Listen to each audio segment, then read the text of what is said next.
এই মুহূর্তে রাজশাহী অঞ্চল এবং সিলেট অঞ্চল এবং যেহেতু সেমিফাইনাল ম্যাচ জমজমাট জম্পেশ লড়াই টস পর্ব সম্পন্ন হচ্ছে। দলীয় অধিনায়ক রাহিম আহমেদ রয়েছেন এই মুহূর্তে টস পর্ব সম্পন্ন করার জন্য।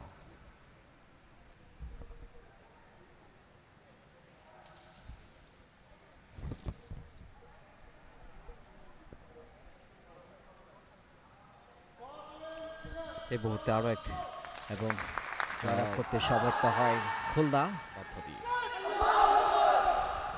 High voltage match Shaheed Suhrawardy indoor stadium বীরপুরে টি স্পোর্টসের পর্দায় আপনারা দেখছেন সরাসরি সম্প্রচার। প্রথমবারের মতো আক্রমণে অবশ্য এবং সেখানে রয়েছেন 3 নম্বর জার্সি পরিহিত খেলোয়াড়।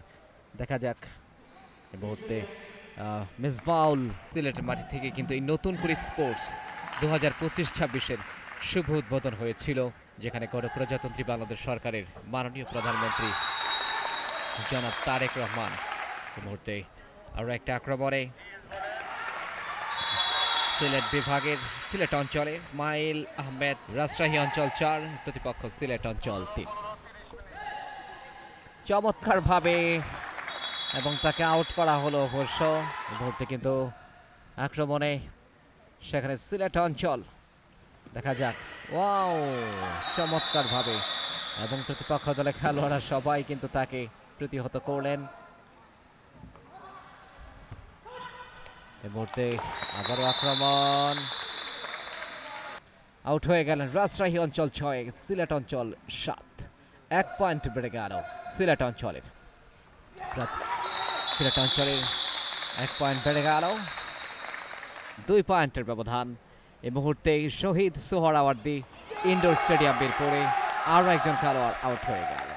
টানটান উত্তেজনায় ভরপুর শ্বাসরুদ্ধকর ম্যাচ, যেখানে প্রমিলা কাবাডি দলে খুলনা অঞ্চল প্রতিপক্ষ রাজশাহী অঞ্চলকে। যুব ও ক্রীড়া মন্ত্রণালয় কর্তৃক আয়োজিত নতুন করে স্পোর্টস 2025-26-এর এই মুহূর্তে আরও একটা আক্রমণ, সেখানে সিলেট বিভাগ সিলেট অঞ্চল। পরবর্তীতে অবশ্য আবারও কাউন্টার অ্যাটাক।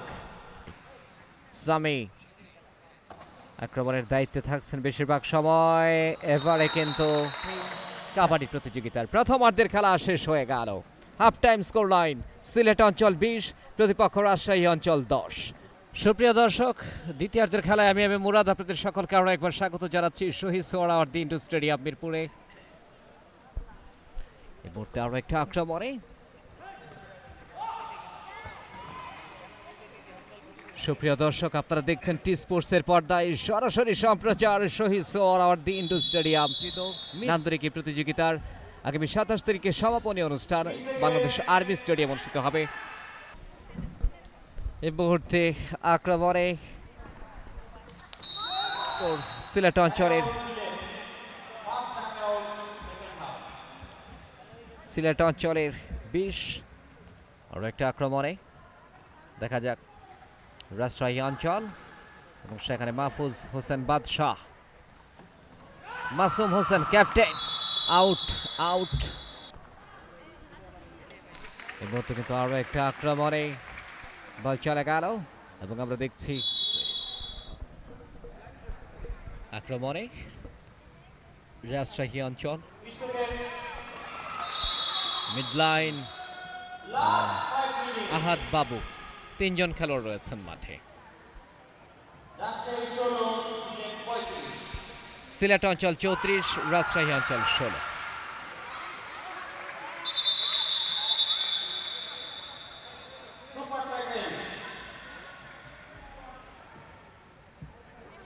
সিলেট অঞ্চলের সংগ্রহ 35, রাজশাহী অঞ্চল 19, অর্থাৎ বড় ব্যবধানেই কিন্তু একটা জয় পেতে যাচ্ছে সিলেট অঞ্চল, সে কথা নির্দ্বিধায় বলা যায়। মেজবাউল কাউন্টার অ্যাটাক প্রতিপক্ষ দলের, দেখা যাক টাচ করতে পারেন কিনা। চমৎকারভাবে কিন্তু বাধা প্রদান করলেন এবং চতুর্থ ম্যাচ আবারও ময়মনসিংহ এবং রংপুর মুখোমুখি হবে এই শহীদ সোহরাওয়ার্দী ইনডোর স্টেডিয়াম মিরপুরে। এই শহীদ সোহরাওয়ার্দী ইনডোর স্টেডিয়াম মিরপুরে কিন্তু আরো আক্রমণে রয়েছেন সেখানে। এই মুহূর্তে মেজবাউল, দেখা যাক, তবে 2 নম্বর জার্সি পরিহিত খেলোয়াড় আহাদ বাবু শেষ পর্যন্ত তার নিজের প্রান্তে তিনি ফিরে এসেছেন এবং এই মুহূর্তে সিলেট অঞ্চলের সংগ্রহ ৩৯, রাজশাহী অঞ্চলের সংগ্রহ ২২ এবং বলতে না বলতেই লম্বা বাঁশি, খেলা শেষ হয়ে গেল। সিলেট ৩৯, প্রতিপক্ষ রাজশাহী অঞ্চল ২৪ ব্যবধানে পরাজিত করে আজকের এই দিনের দ্বিতীয় সেমিফাইনাল ম্যাচে নতুন করে স্পোর্টস ২০২৫-২৬-এ জয়লাভ করার গৌরব অর্জন করল। For more updates, subscribe to our YouTube channel and click on the bell icon. Follow us on Facebook and Instagram. Download T-Sports app to enjoy exciting games and highlights. Visit tsports.com.